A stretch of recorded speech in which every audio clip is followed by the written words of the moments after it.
하나님 감사합니다. 죄인 중에 죄인이요, 내가 내 자신을 돌아보아도 온갖 추함과 부끄러움이 가득한 존재인데 이런 나를 사랑하시고 나를 위해 저 갈보리산 십자가에 달려 죽으시며 나를 구원하시고 사망과 죽음을 이기고 영원한 생명을 주심에 감사드립니다.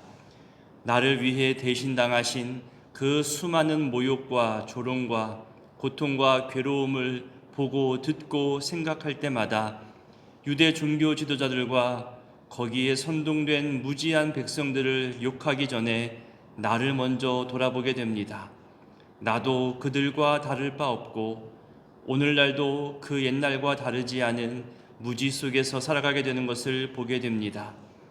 방금 부른 찬송의 가사처럼 세상 죄를 지시고 멸시 천대받는 그 십자가, 고통과 괴로움의 그 십자가, 온갖 조롱과 괴롭힘의 그 십자가를 지셨지만 다시 살아나시어 최후 승리 주셨음을 알고 우리로 십자가를 더욱 가까이 하며 십자가를 사랑하게 하시고 오늘날 내가 짊어져야 할 또 다른 십자가가 남아 있음도 알게 하옵소서.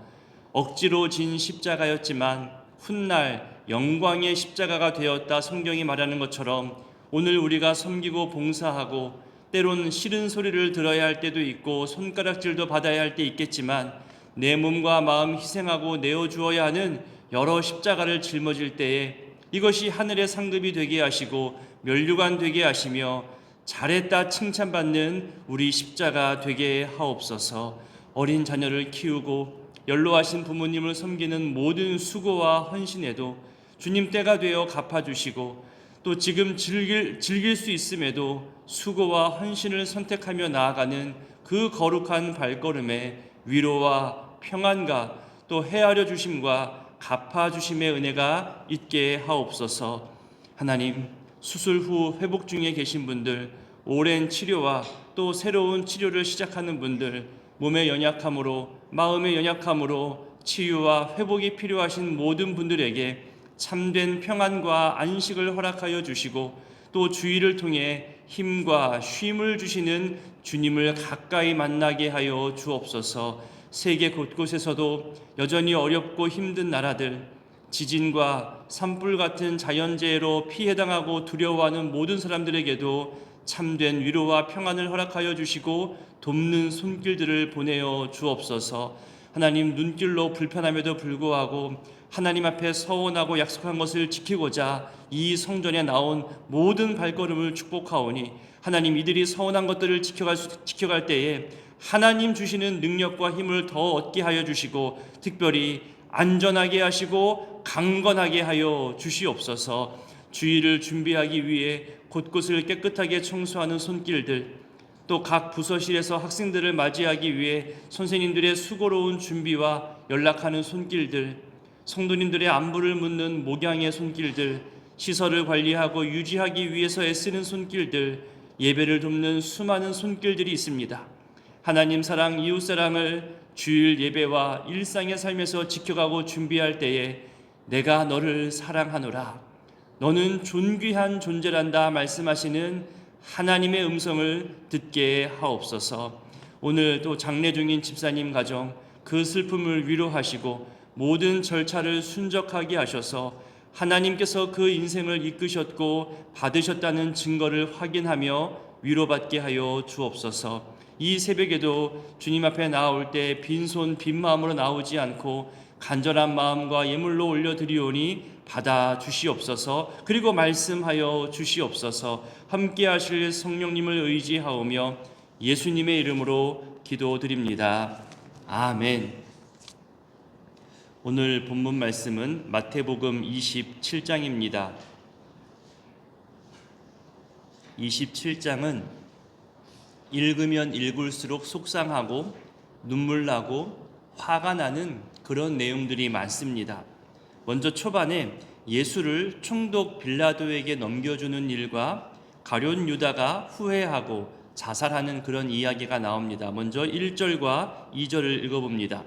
새벽에 모든 대제사장과 백성의 장로들이 예수를 죽이려고 함께 의논하고 결박하여 끌고 가서 총독 빌라도에게 넘겨주니라.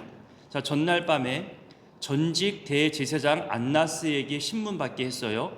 또 현직 대제사장 가야바와 산헤드린 공회에서 위원들에게 신문을 받았습니다. 예수님을 싫어하는, 예수님을 대적하는 산헤드린 공회에서는 이미 예수님에게 유죄 판결을 내리기로 작정하였고, 이제 로마 식민지 아래에서 합법적으로 사형을 선고하고 집행할 수 있는 이 총독 빌라도에게 넘기고 있는 모습입니다. 여기 1절에 보면 새벽에라고 말하잖아요. 새벽에. 저는 이 단어가 주는 큰 의미가 몇 개 있습니다. 장로들, 그러니까 산헤드린 공회 위원들이 모여서 의논하였다는 것이 나오는데요. 저는 이 부분이 참 속상합니다. 모든 것을 끼워 맞추듯이 억지스럽게 신문하고 죄를 묻고 정죄하고 유죄 판결을 내리면서 자기들은 절차를 지켰다는 말을 하고 싶은 거예요.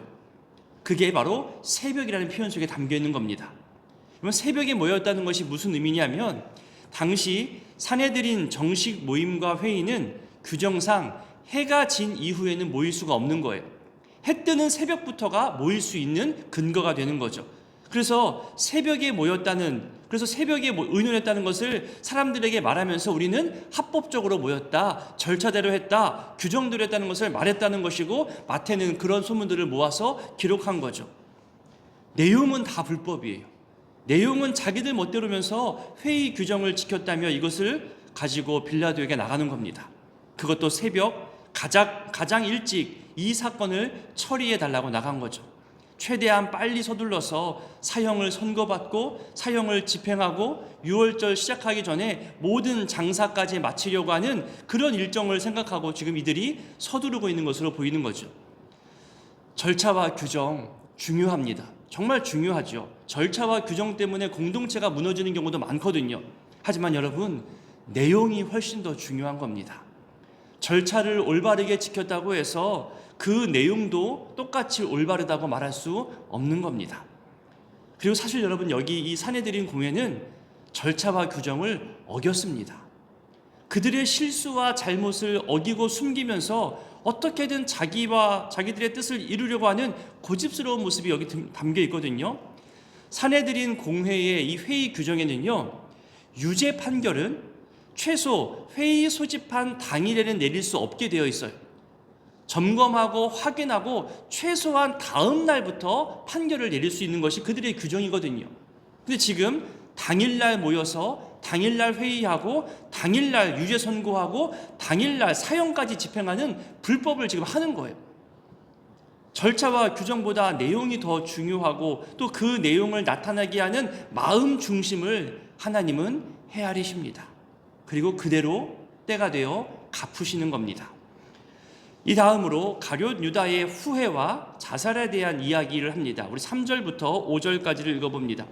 그때에 예수를 판 유다가 그의 정죄됨을 보고 스스로 뉘우쳐 그 은 30을 대제사장들과 장로들에게 도로 갖다 주며 이르되 내가 무죄한 피를 팔고 죄를 범하였도다 하니 그들이 이르되 그것이 우리에게 무슨 상관이냐 내가 당하라 하거늘 유다가 은을 성소에 던져놓고 물러가서 스스로 목매어 죽은지라. 보통 싸움과 갈등 속에서 내가 지금 뭐 한 거지? 내가 지금 뭐에 홀려서 이렇게 싸움의 끝까지 나간 거지? 뒤늦게 깨달을 때가 있습니다. 여러분, 부부 싸움을 할 때에도, 형제 간의 싸움을 할 때도 뒤늦게 깨닫고 뒤늦게 자기 잘못을 발견할 때 있잖아요. 싸울 때에는 이게 정의처럼 보여요. 이게 옳은 일처럼 여겨져요. 나 아니면 이거 해결할 수 없을 것처럼 그렇게 열심을 냈는데 정작 결과를 보고 싸움이 끝나고 나니 허탈해짐을 느낄 때 있습니다. 내가 너무 심했구나. 내가 너무 고집부렸구나. 뒤늦게 자기 행동을 후회하는 경우가 많습니다. 그러면서도 아무렇지도 않은 척 더 독해지기도 하고 강팍해지는 그런 사람들도 있습니다. 하지만 대부분은 내가 악한 도구로 쓰임받았다는 것에, 사탄의 도구로 쓰임받았다는 것에 커다란 허탈감과 죄책감을 느끼게 됩니다. 3절에 보니까 예수님의 정죄됨을 보고 이 가룟 유다가 스스로 뉘우쳤다고 하지요. 이렇게 될 줄 몰랐다느니 나는 이 정도까지 진행될 줄 몰랐다느니 이걸 원한 게 아니었어. 이렇게 뒤늦게 후회해봤자 이미 늦습니다. 자신이 팔아넘긴 예수님이 법정에서 어떻게 취급당하고 또 어떻게 판결받는지를 유심히 지켜봤을 겁니다. 그 정죄됨에 뒤늦게 정신이 들었지만 이제는 돌이킬 수 없는 그런 정도가 된 거죠. 더 속상한 것은요, 그저 뒤늦게 생각이 바뀌고 후회만 했을 뿐 진정한 회개까지는 못 갔다는 거예요. 그래서 그 감정대로 예수님을 죽이려는데 앞장선 사람들에게 찾아가 자기 감정을 쏟아내죠. 하지만 그들은 그게 우리와 무슨 상관이냐? 쓸데없는 말 하지 말고 돌아가. 네가 다 자초한 일 아니냐? 이거 다 너 때문인 건데 왜 지금 그렇게 말하느냐 하면서 쏘아 붙이고 네 책임이라고 말하고 있는 거죠. 이 말 속에서 책임을 회피하려는 유대인들의 모습 또한 발견되게 됩니다. 이제 가룟 유다는 더더욱 감정적이 됩니다. 이성을 잃어버립니다. 분노만 남은 거죠. 제사장들만 들어갈 수 있는 성소까지 들어가서 그 성소에 예수님을 팔아넘기고 받은 은돈을 집어 던집니다. 계속 봐도 회개하는 모습이 아니라 이성을 잃어버리고 감정을 다스리지 못하는 그런 모습만 나오죠. 자포자기하는 모습인 겁니다. 자살에 대해서는 여러 해석과 평가가 있습니다. 좀 먼저 속상한 것은 베드로도 실패했어요. 베드로도 부인하고 죄책감에 빠져서 돌아갔잖아요. 하지만 회복할 수 있는 기회가 주어졌잖아요. 하지만 자기 생명을 포기하는 순간 회복의 기회마저 없어지게 되는 겁니다. 먼저 생명의 주권자 되시는 하나님 앞에서 생명을 함부로 대했다는 점에서는 살인에 해당되는 죄입니다. 신앙의 모습이 아닌 거죠. 오늘날에 와서는 이 자살을 어떻게 또 풀이하느냐면은 우울증과 정신병과 같은 지극히 심적으로 미약하고 괴로워하는 가운데 발전된 질병이나 사고의 결과로 그렇게 보기도 합니다. 또 그렇게 위로하며 장례를 치르기도 하죠. 또한 당신은 스승을 배신한 자가 선택할 수 있는 가장 영예로운 것 중에 하나가 스스로 죽음을 선택하는 거예요. 왜 우리도 일제시대 때 너가 그것을 못 이루면 그 명령을 시행하지 못하면 스스로 칼을 찔러서 활복하여서 자결하라, 이런 말 여러분 본 적 있고 들은 적 있잖아요. 그것을 명예로 생각했었습니다.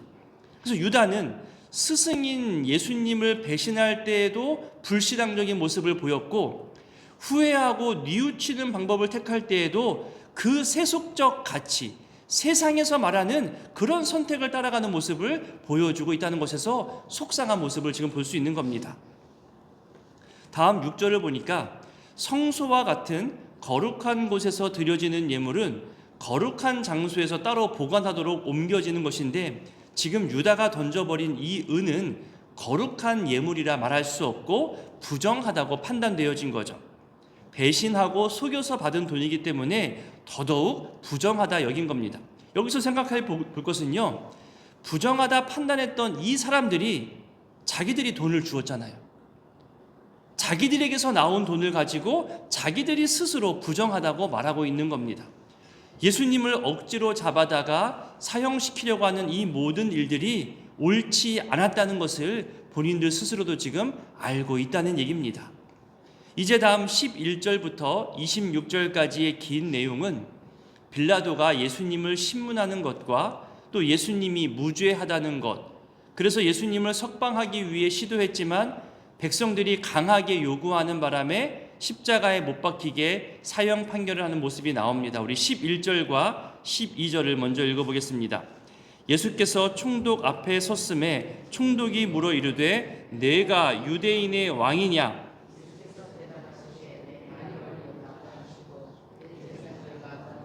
고발을 당하되 아무 대답도 아니하시는지라. 자, 11절부터 시작된 이 신문 내용에서 첫 질문이 뭐냐 하면 내가 유대인의 왕이냐 묻는 거죠. 짐작하건대 산헤드린 공회는 예수님을 정치범으로 고소한 것으로 보입니다.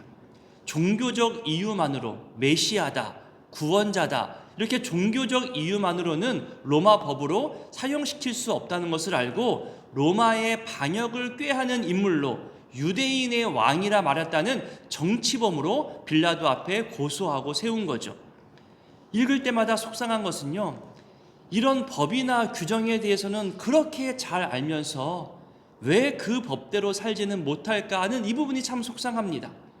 누구보다 율법에 대해서 잘 아는 사람들이고 당시 사회 현상과 백성들의 삶에 대해서 잘 아는 그런 사람들이었을 텐데, 잘못된 전통과 관습에 매여서 삶으로 본을 보인 것이 아니라 지식 연구로만, 자기 자리로만, 기득권으로만 안일하게 살아가려는 이 모습에 참 많은 속상함을 느끼게 됩니다. 사랑과 자비를 뺀 법은 그 사람의 유익만을 위한 것이 되거나, 아니면 자기 실수를 감추려 하거나 상대방을 정죄하고 깎아내리기 위한 그런 법으로 바뀌게 됩니다. 법 조항보다는 그 내용과 목적을 헤아리며 마음까지도 부끄럽지 않은 그런 삶의 본을 보이는 것이 중요함을 다시금 깨닫게 됩니다. 다음으로 우리 15절부터 18절까지를 읽어보겠습니다. 명절이 되면 총독이 무리의 청원대로 죄수 한 사람을 놓아주는 전례가 있더니, 그때에 바라바라 하는 유명한 죄수가 있는데, 그들이 모였을 때 빌라도가 물어 이르되 너희는 내가 누구를 너희에게 놓아주기를 원하느냐? 이는 그가 그들의 시기로 예수를 넘겨준 줄 알미더라. 당시 유명하게 알려진 악한 범죄자를 내세웁니다. 예수를 석방하려는 시도를 지금 보이고 있는 거죠. 분명하게 죄가 드러났고 유대인들에게 큰 피해를 입혀서 모두의 분노를 사고 있는 중범죄자예요. 당연히 그와 비교했을 때 바라바가 아닌 예수님을 놓아주라고 말할 줄 알았던 거죠. 빌라도가 나름 시도는 한 겁니다. 그런데 종교 지도자들의 속임과 선동에 이 백성들이 무지함 가운데 넘어갑니다. 바라바를 놓아주고 예수를 심판하라고 지금 요구하는 거죠. 이렇게 예수님을 석방하고자 한 이유에 대해서 18절에서 보충 설명을 합니다. 예수님이 이 정치적으로는 무죄하다는 것을 빌라도가 이미 알았고요.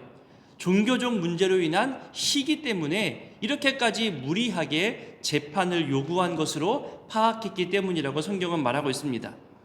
그런데 이미 안 대로 정의로운 판결을 내렸어야 되는데, 이 빌라도는 그간 맺어왔던 유대 종교 지도자들과의 관계도 생각해야 되고, 그들과 갈등도 피해야 되고, 또 백성들의 밀란, 그 폭동도 피하기 위해서 정의로운 판결이 아니라 종교 지도자들의 그 모임과 시기에 자기 편을 들어주게 됩니다. 그 결과 우리가 매일매일 고백하는 사도신경에 저주와 치욕의 인물로 그렇게 빌라도가 매번 언급되고 있는 거죠. 여기서 또 하나 생각해 볼 것은, 빌라도가 종교 지도자들의 속마음을 이미 알고 있다는 거예요.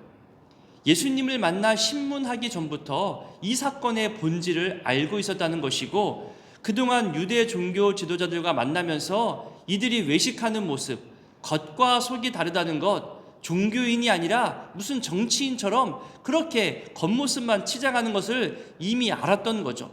형식에만 치중하고 껍데기만 그럴싸하게 포장하고 본질은 별 볼 일 없는 사람이라는 것을 빌라도가 평소의 교제를 통해 이미 알았던 겁니다. 충분히 파악한 거죠.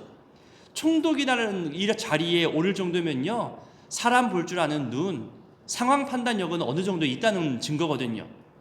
이 재판정에서 얘기되는 이 무리한 거짓 증언들을 보면서 이것이 급하게 준비된 시기함으로 넘겨진 일이구나 알 수 있었던 겁니다. 그럼에도 백성들의 강한 요구에 자기는 죄가 없다는 의미로 손을 씻는 모습을 보여주죠. 백성들에게 책임 전가하는 모습으로 비겁한 모습을 보여주는 빌라도의 모습도 보여주고, 결국 예수님에게 십자가 사형 선고를 내립니다. 우리 24절부터 26절까지를 읽어봅니다. 빌라도가 아무 성과도 없이 도리어 밀란이 나려는 것을 보고 물을 가져다가 무리 앞에서 손을 씻으며 이르되, 이 사람의 피에 대하여 나는 무죄하니 너희가 당하라. 백성이 다 대답하여 이르되 그 피를 우리와 우리 자손에게 돌릴지어다 하거늘, 이에 바라바는 그들에게 놓아주고 예수는 채찍질하고 십자가에 못 박히게 넘겨주니라. 백성들이 이 선동으로 인하여서 흥분한 상태로 심판에 대한 두려움도 자각하지 못한 상태로 그 죄를 우리와 우리 자손에게 돌리라고 외치죠. 여러분, 결국 말한 대로 되었습니다. 이후로 예루살렘의 멸망, 나라 없이 떠돌아다니는 오랜 시간의 비참함, 세계 곳곳에서 수많은 박해와 또 고난을 당했죠. 그리고 2차 세계대전 전후로는 수백만 명이 처형되는 유대인들의 그 고난을 우리는 역사로도 다 볼 수 있습니다. 병수라고 무책임한 말은 정말 위험합니다. 말에 힘이 있다는 것을 알고 우리가 늘 말조심, 입조심, 마음조심, 표현되어지는 모든 것을 조심할 줄 아는 것이 필요합니다. 이제 이후로는 읽을수록 더 속상하고 눈물 흘릴 수밖에 없는 예수님을 희롱하며 괴롭히는 내용들이 반복되어서 나옵니다. 몇 구절만 좀 살펴보면요, 29절에 군병들이 유대인의 왕이여 라면서 그 앞에서 조롱하고 놀리죠. 희롱하는 모습이 나옵니다. 그뿐만이 아니라 말뿐만이 아니라 30절에 보면 침을 뱉고 모욕적인 괴롭힘, 마치 오늘날 학교 폭력과 같은 그런 괴롭힘을 더합니다. 조금 뒤로 가서 39절에 보면 예수님을 모욕하면서 말하죠. 야, 너 하나님의 아들이라면서 그런데 이게 무슨 꼴이야? 스스로 구원해서 내려와봐. 남은 그렇게 잘 구원하면서 왜 자기 자신은 구원도 못해? 좀 해봐. 그럼 믿을게. 수많은 모욕, 비방, 조롱을 쏟아냅니다. 아마도 이들은 이런 말을 하는 전문적인 훈련을 받았던 것 같습니다. 그렇게 고문하고 사람을 괴롭히는 것을 즐거워하는 그런 모습을 보여줍니다. 여러분, 설사 예수님이 이때 이들이 조롱하고 말하는 것처럼 십자가에서 내려오는 기적을 보여준다 했을 때 과연 사람들이 믿을까요?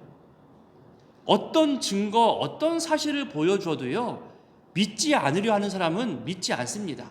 또 거짓이라 말하고 또 다른 요구만 더해지면서 그 사람을 지치게 하고 모욕을 주는 목적이 있는 거죠. 결국 예수님은 십자가에서 큰 괴로움 가운데 소리를 지르시고 또 죽임을 당하게 됩니다. 뒷부분에 가서 이 죽음과 장사 지낸 다음에 종교 지도자들이 빌라도를 찾아가서 말하는 내용이 나오거든요. 우리 62절부터 66절까지를 한번 읽어보도록 하겠습니다. 그 이튿날은 준비일 다음 날이라 대제사장들과 바리새인들이 함께 빌라도에게 모여 이르되 주여, 저 속이던 자가 살아있을 때에 말하되 내가 사흘 후에 다시 살아나리라 한 것을 우리가 기억하노니 그러므로 명령하여 그 무덤을 사흘까지 굳게 지키소서. 그의 제자들이 와서 시체를 도둑질하여 가고 백성에게 말하되 그가 죽은 자 가운데서 살아났다 하면 후의 속임이 전보다 더 클까 하나이다 하니 빌라도가 이르되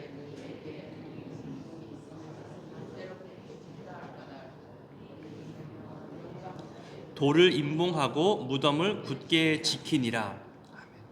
자기들 수준으로 해석하고 자기들 수준으로 그렇게 바라보는 모습이 보여집니다. 여기 62절에 보면 안식일이며 유월절이 시작되는 이날이며 이 두 절기가 겹친 날인 거죠. 이렇게 안식일과 유월절 절기에 모여서 회의하는 것은 불법입니다. 불법인데 이들은 사후 처리를 위해서 모여서 이방인 빌라도에게 가는 거예요. 이것도 불법이에요. 자기들이 율법과 규정을 어기는 것은 생각하지도 못하거나 아니면 발뺌할 근거를 미리 두었을 겁니다. 여러분 보세요. 62절에 보면 준비일 다음 날이라고 했잖아요. 이날은 안식일이고 유월절인데요, 굳이 이 표현을 쓰지 않고 준비일 다음 날이라고 말을 돌려서 표현해요. 거룩한 날이라 표현하지 않고 이렇게 슬쩍 비껴가는 표현을 씁니다. 전날 해결하지 못한 것을 명절 전에 다 해결하려고 하는 것이라며 나름 빠져나갈 준비도 했을 겁니다. 남이 하면 죄악과 정죄이고 자신들이 하면 올바른 것이라 말하는 전형적인 내로남불의 모습을 보여주고 있는 거죠. 그리고 예수님을 가리켜서 63절에 보니까 저 속이던 자라고 말하고 있습니다. 그런데 흥미로운 건 그렇게 예수님을 비하하고 죽이기까지 했던 자들이 오히려 예수님의 말씀을 기억하고 있습니다. 다시 살아나리라. 그러니 그 말이 이루어지지 못하게 소문으로라도 생겨나지 않도록 무덤을 임봉하고 경비병을 세워서 지키게 하자는 거죠. 정말 끝까지 못난 모습을 보여주고 있는 겁니다. 오늘의 이 안타까운 속상한 말씀들을 기억하며 기도하실 때에 악한 일에 나도 모르게 가담되지 않기를, 설사 미처 깨닫지 못하고 싸움과 갈등에 앞장서게 되었을 때 속히 돌이켜 깨닫고 나올 수 있기를, 그렇게 여러분 올바른 판단력을 갖게 되기를 우리 기도했으면 좋겠습니다. 사건과 사고가 생겨난다 하더라도요, 그 속에서 거짓을 분별할 줄 알게 하시고 본질을 파악할 줄 아는 지혜와 판단력이 우리 가운데 있기를 기도해 주셨으면 좋겠습니다. 더 바라기는 그런 악한 일들에 휘말리는 일들이 우리 교회 가운데서는 생겨나지 않게 되기를 기도해 주십시오. 또 이 나라 이 민족의 역사 속에서도 속고 속이며 거짓으로 헐뜯는 모습이 더 이상 보여지지 않고 사라지게 달라고 우리 기도했으면 좋겠습니다. 함께 주기도문으로 기도하겠습니다. 하늘에 계신 우리 아버지, 아버지의 이름을 거룩하게 하시며 아버지의 나라가 오게 하시며 아버지의 뜻이 하늘에서와 같이 땅에서도 이루어지게 하소서. 오늘 우리에게 일용할 양식을 주시고 우리가 우리에게 잘못한 사람을 용서하여 준 것 같이 우리 죄를 용서하여 주시고 우리를 시험에 빠지지 않게 하시고 악에서 구하소서. 나라와 권능과 영광이 영원히 아버지의 것입니다. 아멘.